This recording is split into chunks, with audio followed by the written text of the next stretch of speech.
সন্ধ্যা বন্ধুরা, স্নিগ্ধা অভ্র চ্যানেলে সবাইকে স্বাগতম। এই চ্যানেলে মূলত আমি তোমাদের সাথে নতুন নতুন প্রেম কাহিনী তুলে ধরতে চাই। আজকে তোমাদের আমি শোনাবো সৌন্দর্যের মরীচিকা। তাহলে চলো বন্ধুরা, আজকের গল্পটি শুরু করা যাক। শ্রাবণী গ্রামের মেয়ে।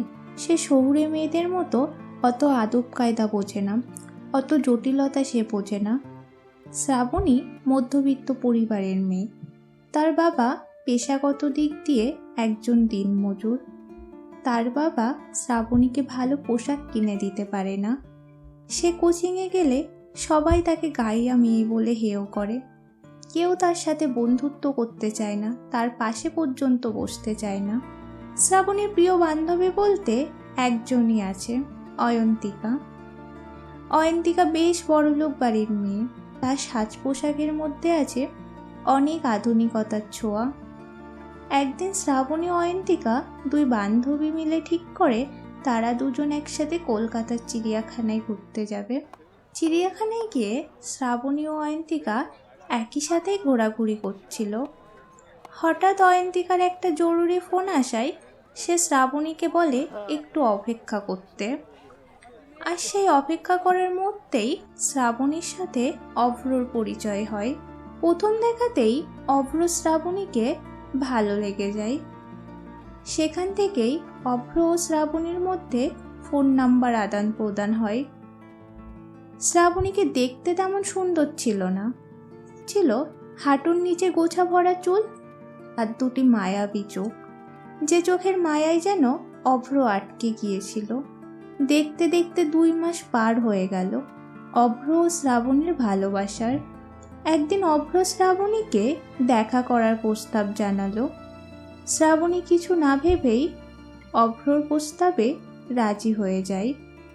শ্রাবণী যেখানেই যায় তার প্রিয় বান্ধবী অয়ন্তিকাকে সাথে করে নিয়েই যায়। শ্রাবণী তার ভালোবাসার কথা তার প্রিয় বান্ধবী অয়ন্তিকাকে জানায়। সব কথা শুনে অয়ন্তিকা শ্রাবণীর সাথে যেতে রাজি হয়ে গেল। অভ্র শ্রাবণীর সাথে অয়ন্তিকাকে প্রথম দেখাতেই যেন শ্রাবণীর নাম অয়ন্তিকার প্রেমে আটকে যায়। অয়ন্তিকার বাহ্যিক সৌন্দর্যে, অয়ন্তিকার হেয়ার কাট, দুধে আলতা গায়ের রং এবং তার চোখের কাজলে। সেই দেখা করার প্রথম দিন থেকেই যেন শ্রাবণী লক্ষ্য করছে অভ্র কেমন যেন তাকে এড়িয়ে এড়িয়ে চলছে। শ্রাবণী কিছু জিজ্ঞাসা করলেই অভ্র তাকে বলে, আমার কাজের একটু চাপ বেড়েছে, সেজন্য তোমাকে আমি এখন আর সময় দিতে পারি না। এদিকে অভ্রর মনে চলছে অয়ন্তিকাকে নিজের বউ করে পাওয়ার চিন্তা ভাবনা। শ্রাবণী ফোন করলে অভ্র আর ফোন রিসিভ করে না, তার সাথে কথা বলতে চায় না। এইভাবেই তাদের মধ্যেকার দূরত্ব বেড়ে যায়। ওদিকে শ্রাবণী মনে মনে ভেঙে পড়ে আর সে নিজের মনে মনে বলতে থাকে, কেন এমন কালো বানিয়ে আমাকে পৃথিবীর আলো দেখিয়েছো হে বিধাতা। এর মধ্যেই অয়ন্তিকা ট্রেনে করে কলকাতা থেকে অনেক শপিং করে নিয়ে ফিরছিল।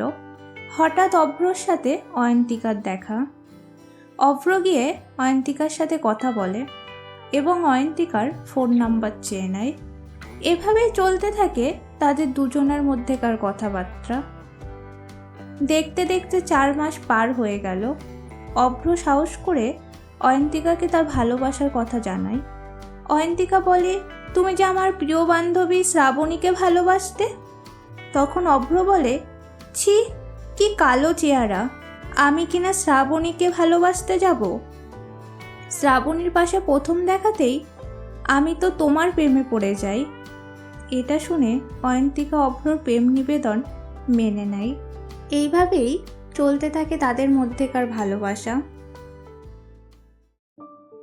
এখন কোচিং ক্লাসে গিয়েও অয়ন্তিকা শ্রাবণীর সাথে মিশতে চায় না।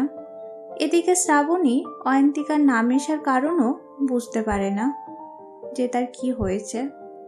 হঠাৎ একদিন ক্লাস থেকে বেরিয়ে শ্রাবণী অভ্র ও অয়ন্তিকাকে বাইকে করে চলে যেতে দেখল। তখন শ্রাবণীর সামনে আসল কারণটা ধরা দিল।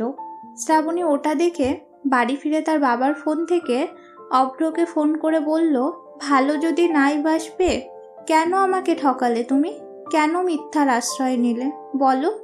এটা শুনে অভ্র বলল, তোমার চেহারা আয়নায় কখনো দেখেছো? তাহলে বুঝতে পারতে। এটা শুনে শ্রাবণী কিছু না বলেই ফোনটা রেখে দিল। আসলে এখনো আমাদের সমাজে কিছু মানুষ বাহ্যিক সৌন্দর্যটাকেই প্রাধান্য দেয়। কালো চেহারার মেয়েদেরকে হেয় করা হয়, সব কিছু থেকে তাদেরকে কয়েকশো মাইল দূরে রাখা হয়। পৃথিবীটা সুন্দর হলেও আসলে কিছু মানুষের মন সুন্দর হয়ে উঠতে পারেনি। যেদিন বাহ্যিক সৌন্দর্য না, মানুষের মনটা সুন্দর হবে, সেদিন পূর্ণিমার রাতের মতো মানুষ অমাবস্যার রাতকে ভালোবাসবে। আজ এই পর্যন্ত। গল্পটি ভালো লাগলে লাইক করো এবং সাবস্ক্রাইব করে চ্যানেলটির পাশে থেকো। ভালো থেকো, সুস্থ থেকো। দেখা হচ্ছে পরবর্তী এক নতুন গল্পে।